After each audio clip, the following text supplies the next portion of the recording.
Hello guys, pakita ko sa inyo ngayon yung ginawa kong pang steam para sa ubo, sipon.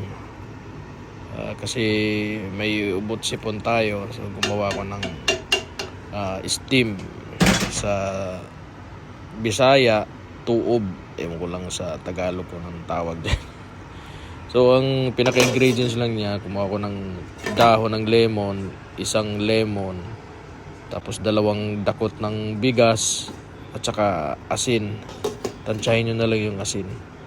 Tapos pakuluan mo siya ng 10 to 15 minutes para maano yung dahon.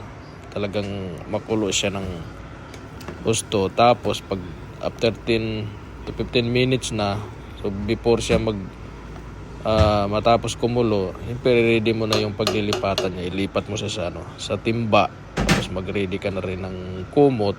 So, pag nilipat mo na, yun, uupo ka na lang.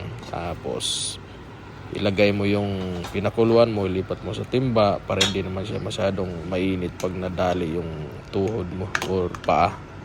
Tapos magtalokbong ka na. Mag-steam ka ng 10 to 15 minutes. Okay na yon.